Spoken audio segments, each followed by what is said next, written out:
Good morning and welcome to Let's Talk. I'm Tracy Morgan. So nice to have you with us today, just after 11 o'clock. Always nice to have you with us, where we sit and take a break from the music for a while and sit and chat. We'll be here for 30 minutes. Today is our day with Specialized Staffing, and Joey Lurch from Specialized Staffing she is here, and we're going to talk to her in a minute. Just a couple of reminders. If you hear some things in our conversation today, want to hear them again, just don't have that pencil and paper ready, that's okay. We are going to have this online at WISR680.com. You'd go into the menu bar and click Programs. That's going to drop you down to Let's Talk, and then you would search for Specialized Staffing. It'll be the podcast for the day, so you can always hear us again and as many times as you would like. If you're mobile today, you can always download the mobile app. It's free for you in that Play Store of the Android and iPhone devices. Take us along with you. We'd love to have you and have you stick with us for the next 30 minutes. All right, Miss Joey Lurch from Specialized Staffing. You've been here before. How are you doing today? I'm doing well, Tracy. Thanks for having me again. It is always nice to see you. And Specialized Staffing being right here in the Butler area, just give us that synopsis, if you will, that one-liner of what you do. Sure. We are a recruitment firm, and we work with companies here in Western Pennsylvania and also Northeastern Ohio. We do have a specific niche in working with manufacturers, but we work with a lot of other businesses, and we help them find and hire the right people for their corporate functional positions as well as their engineering and production management roles.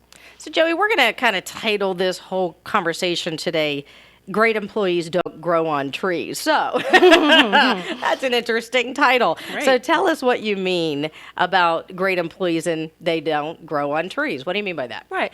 Well, I generally mean that when you have a good employee, great companies recognize that, and they understand how to retain the good employees that they have. But they also have a very good system of identifying the right people and how to attract them to their companies. So I think it's important to know that, oftentimes the best employees, they are not out there looking for positions. They're not actively applying to your ads and things like that.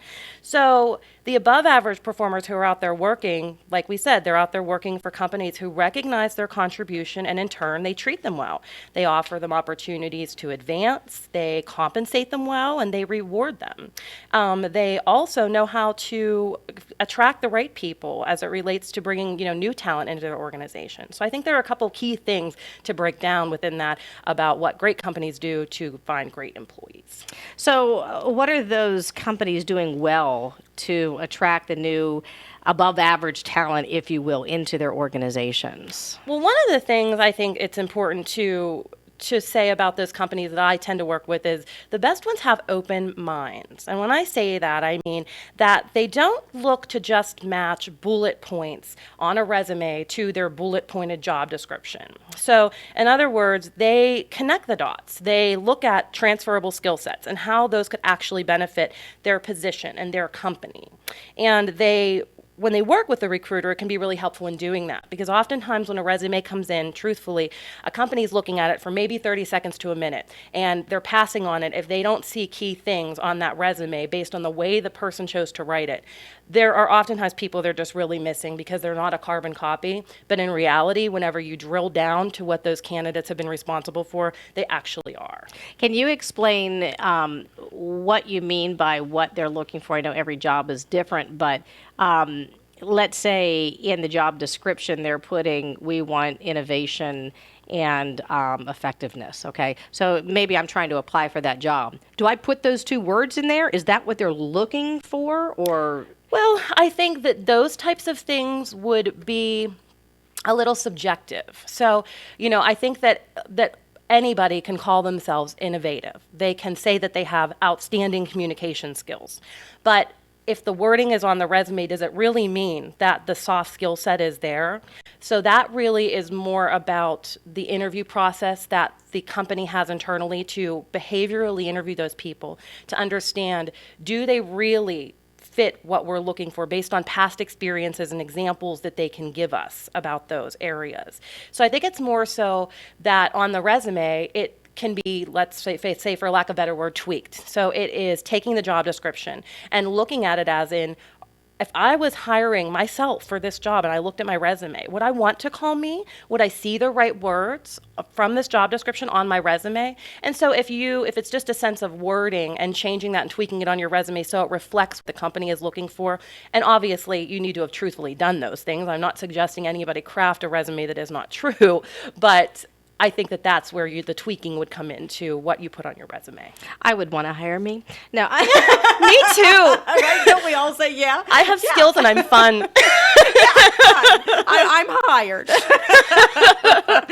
Speaking of job descriptions, though, how do you advise your clients about their job descriptions so that you are actually able to identify a better pool of candidates for them? Absolutely. That is a great question.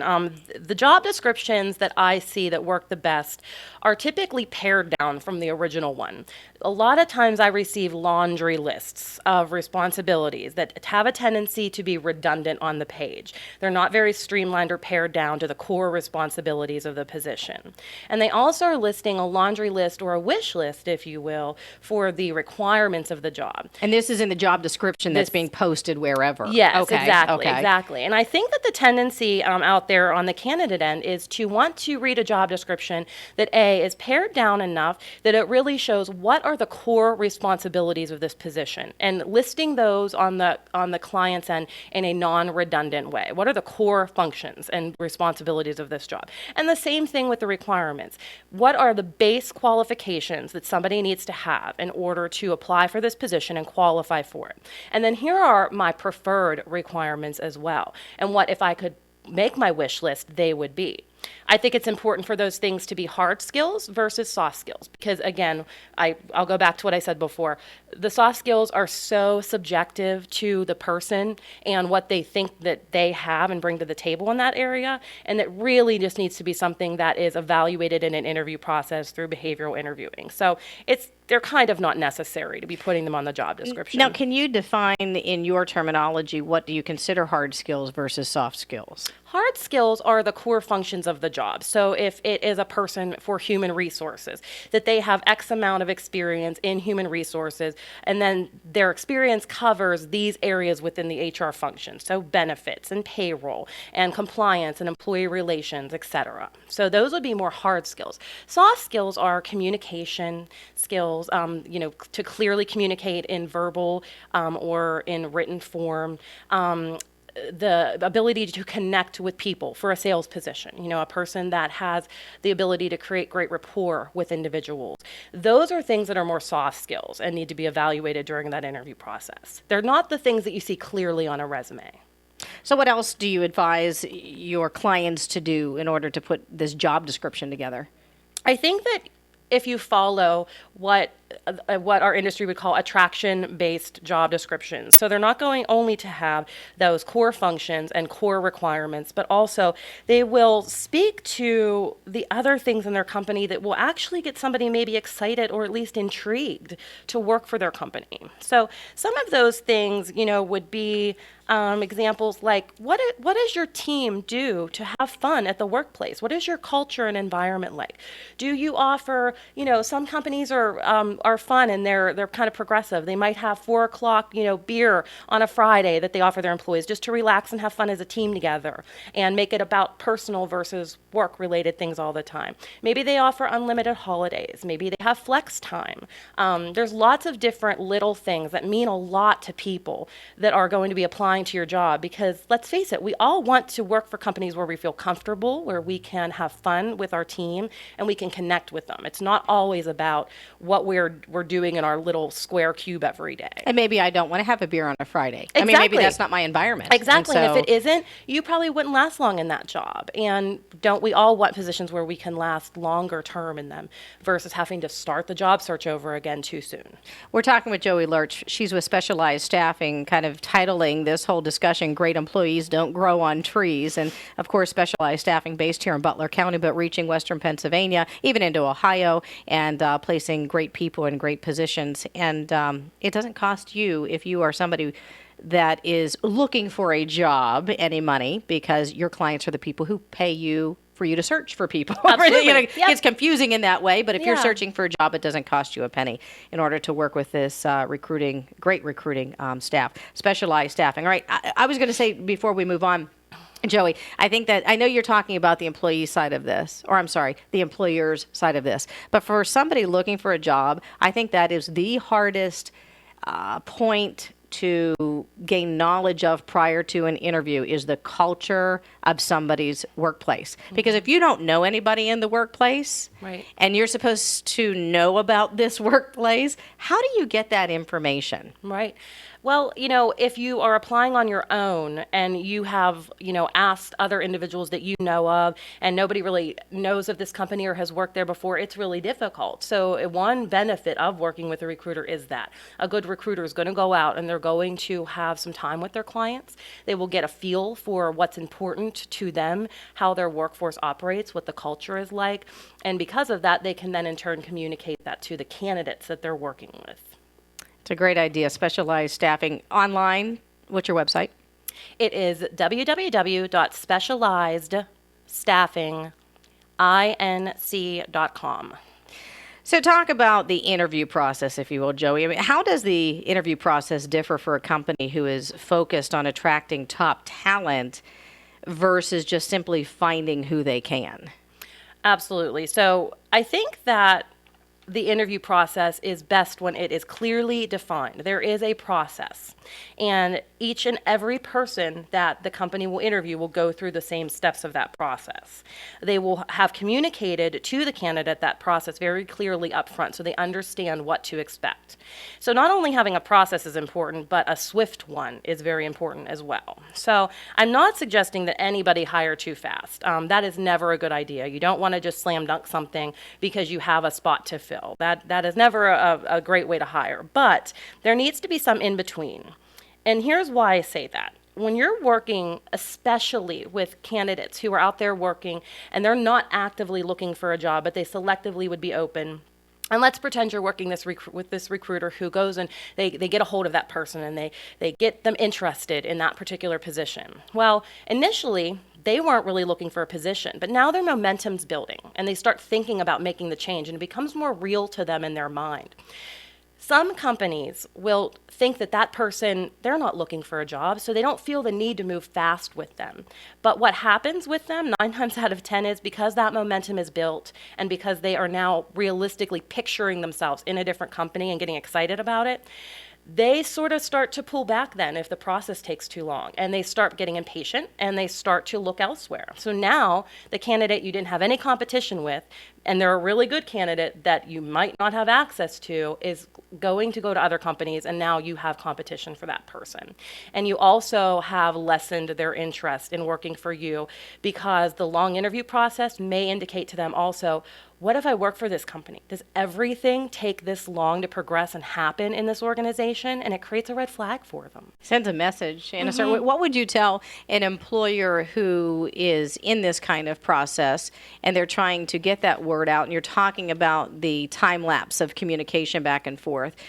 What is a good time frame to get back to somebody who has applied to a job or working with you and that back and forth is going on? If a month or two goes by, should the employee give up or the potential employee give up? I mean, what's too long?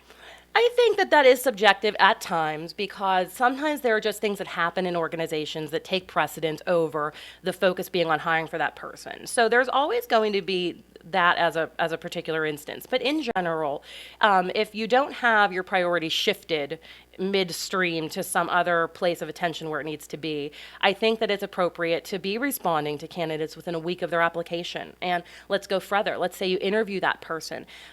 Providing feedback to them is a really good thing at the end of the interview as to what to expect next and in the time frame that they might expect it to happen within. And even if you're not interested in them, if you do not want to share that verbally with them at the end of an interview face to face, following up with them. That's the hugest thing that I hear that people are frustrated with time and time again on the candidate end, that I never receive any feedback and I've waited months and months. Sometimes nothing ever happens. They just never hear back. But other times it'll be 3 months later and all of a sudden that company will call them again and say, we're ready to move forward. Well, that person has a ton of questions. What happened? Why didn't I hear from you? What does this say internally about the follow-up that they give their customer base? Like, that concerns them. So I think just communication is key. Just as it's very, very important as a team to be communicating and being as transparent as you can be, it's also very important to communicate to those that are applying within your company. Because let's face it, everybody talks. We have family and we have friends. When somebody receives a negative impression of a company, it spreads to other people about the reputation of your organization. And if you want to reduce that risk, put the communication into place. And I couldn't agree with you more, because if you're trying to find a job, it would be nice to know why you didn't get the previous 5 or 6 interviews that you went through. Is it just because you didn't have the qualifications, or maybe it was a work shift, time shift type of scenario? It would help you to, try to see what you could get. And again, Joey, we're talking about the what you do in the way of telling employers, you got the employers about the interview process when they're trying to find that top talent. What else would you tell them? I would also tell them to not forget that it is not a one-way street. Don't forget that. It is definitely a two-way street. So you can have the greatest company out there, but if you are not also attracting and trying to woo the right people, if you will, it's selling your company, explaining to them what it's like to work there. Again, stressing the things outside of the standard salary and benefits. What do you offer them that will also excite them? Just the little things like we talked about. Gym memberships. Why is their environment unique? Why do people like working there? What do they do to have fun together? Stuff like that means a lot in the candidate market. Because again, we all just want to enjoy not only our job, but the place we work and the people we work with. Joey, what about when a company is getting ready to come up with an offer? What should they be thinking about at that point? Well, I think first of all, their thought process typically is, what are the skills and abilities of this individual, and how does that contrast to what I'm looking for? Does the person bring everything to the table that I'm looking for, or are there a few key areas that are core responsibilities where they're going to have some training time on? And how long do they suspect that might take? What will they set up metric-wise to accomplish those things with that employee? And then evaluating the offer from there. Excuse me. So I think that it's important, again, to really understand if you're working with that person who's happy where they are for the most part, but would be willing to entertain selectively the right job, it's really not time to put anything but your best foot forward in that perspective. So if your process worked the right way in the interview and you identified their past salary history, if they bring all of your core requirements to the table, you should be really prepared to offer them the highest end of your range. Okay, so we talking money now? We're talking money now. Mm-hmm. Yep. Because that's always a touchy always one. The sticky part. Even I wanted to ask you about money, 20 minutes ago. It's the same thing in a job interview, isn't it? Because as soon as you get the potential that you could be interviewed, you're wondering, how much money am I going to make? So what happens, and even from the employer side, because that's what we're focusing on today, what do you tell an employer? When do you bring up the money conversation? Well, I think for us in working with a client, that money conversation comes right up front whenever we are working with them to learn everything about the job at hand that we'll be working on, when we're learning about the internals of their company, what the culture is like, their negotiables, their non-negotiables. We're also discussing generally a range of what they may have budgeted for the position. And on the candidate end, that conversation happens up front. The first time I talk with a candidate, typically, that's part of my general conversation with them about what they're looking for, because it makes no sense to pursue anybody on behalf of my clients or pursue a job on behalf of a candidate if we're not in the ballpark somewhere, So I'd rather just be very transparent and upfront about those things and letting those candidates go that just are outside of the salary range, considering them for other jobs that would be within theirs, and also for my client's benefit, not pursuing anybody on their behalf that will waste their time. Okay, so then let's say I'm the potential employee and I'm now in this interview with this employer. Mm-hmm. So what happens when what they're offering is too low, in my opinion, or maybe vice versa? What happens when somebody's lowballing? Right. Well, what I would say to that is the process that a company has in place really should have been able to identify that way earlier on in the process. You don't want to get through your third and final interview and have engaged and taken time from all of your managers in your hiring team who needed to meet this person and have meetings with them afterwards to decide, who they are going to hire for this job, only to find out that we are so far off that we've just wasted our time. So I think that a great company will have that as part of their process. And if you find that you are in a situation at the end of the day where now I've offered this position to this candidate and we're way, out of the ballpark, I think it's, pretty clear cut. I think it's either this person is so far out of my salary range, I just don't have the budget to bring them in, even though I'd love to, I can't do it. Or with the candidate, it's that they negotiate that offer higher, and if they can't get it up to where they need it to be, they unfortunately have to walk away as well. What would you tell an employer who is developing this job description to put out there to the public or through you, since you're the staffing agency, and let's say they want an $80,000 job. Okay, let's just throw that out. Is it better for them to give a range or not to put anything at all? And I guess what I'm trying to get to is, now being the potential employee, I'm looking at a range, but being asked to give a salary requirement.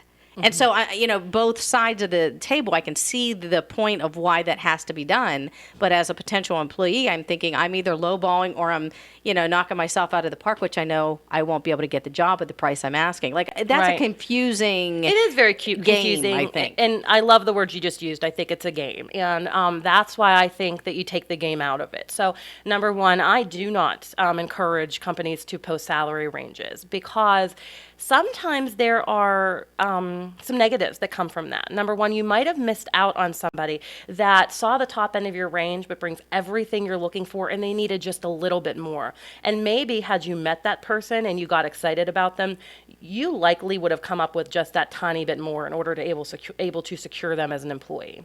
Maybe they even brought more to the table, and there was something you were able to add into the scope of responsibilities that now warranted paying them a little bit more. I also think that by sharing full salary ranges up front too soon in the process, everybody wants to make as much money as they can.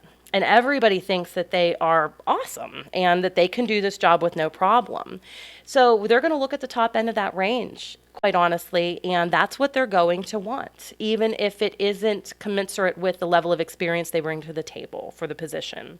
So then you're in a problem down in the end of the process after you've interviewed with this company, where the offer may be disappointing to you because you saw that large number and you haven't received it. So I think that there's a better way to handle that. And again, it's through communication initially with people and knowing the right questions to ask them up front, so that you're not wasting their time or your time in the interview process, bringing in the wrong people as it relates to compensation. So if you're suggesting to an employer not to put a range, me as a person trying to get the job, what do I do? Or do I just wait to see if I get the interview first Right. to even go down that road? Because again, as the potential employee, it's my job to find out as much as I possibly can about this company.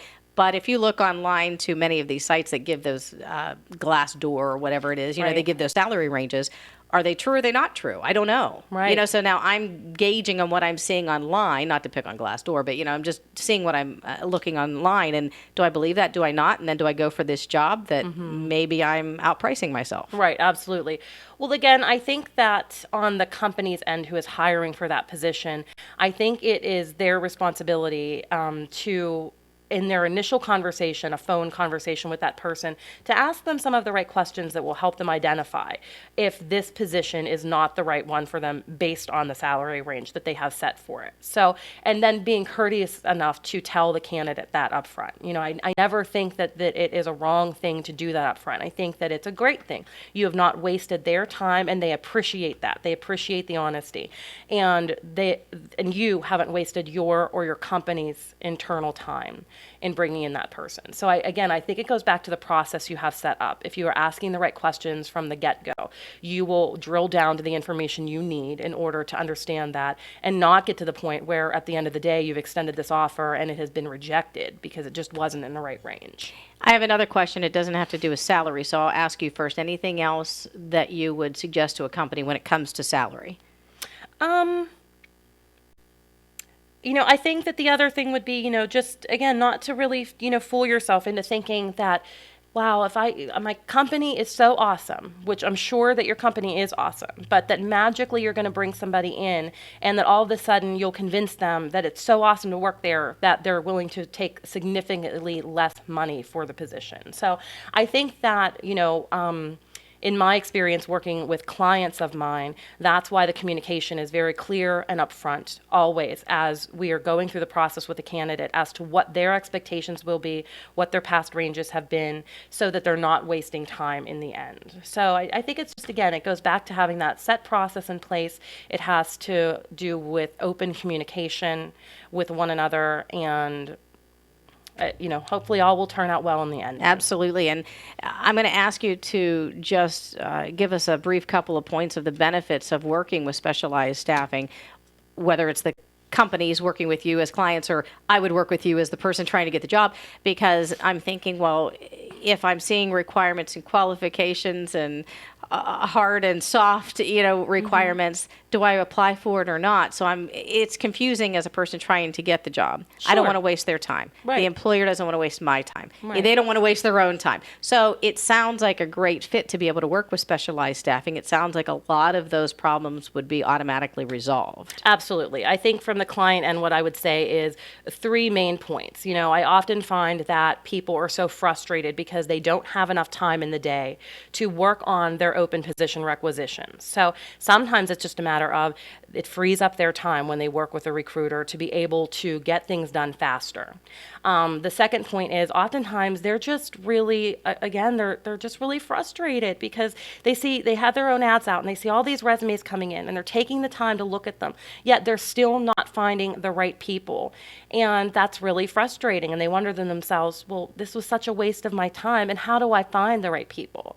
Which then leads to a third point. They're oftentimes at that point very curious about what else is out there and how do I go about finding the right people. And usually they're talking about those working people who are out there not applying to their positions, but they know they're probably really good at what they do. But how do I go about finding them? And then what would I even say to attract them to this particular position and get them to entertain it?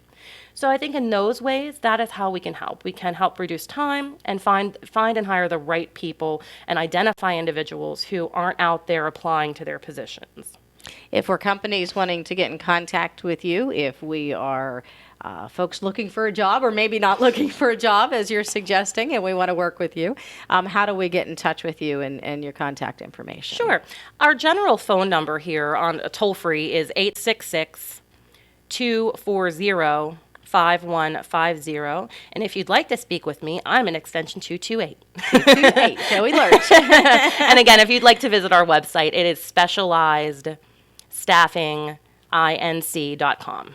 And it's worth a phone call anyway, just to ask you a question. Should I do this? Should I not? Because maybe they're not in the field or fields that you specialize in, right? Because you specialize in a few. Talk about that for a moment. Yeah, we specialize in corporate functions. So when I say that, I mean accounting and finance positions, human resources positions, marketing and sales, purchasing positions, operational management roles, as some examples. And then also on the technical end of the engineering area, as well as production management. So production managers, plant managers, operational, manufacturing managers, mechanical and electrical engineers, quality people, those types of engineering and technical production related roles. Joey Lurch with Specialized Staffing, again, right here in Butler, downtown, for the main office. And then, of course, they reach far beyond the reach of Butler and Butler County with placing people in great, great jobs. But, Joey, thank you so much for coming by today. Thank you for having me. It was great being on the show again. Yeah, nice to have you. Yeah. We'll talk to you again soon. And, folks, again, if you would like to listen to this again, of course, it's online at WISR680.com. You can always go under the program choice under the menu bar, and that's going to drop you down to Let's Talk, and then just look for Specialized Staffing. And Joey Lurch, our guest for today. Thank you so much for joining us. We'll be back again another day with more with Let's Talk.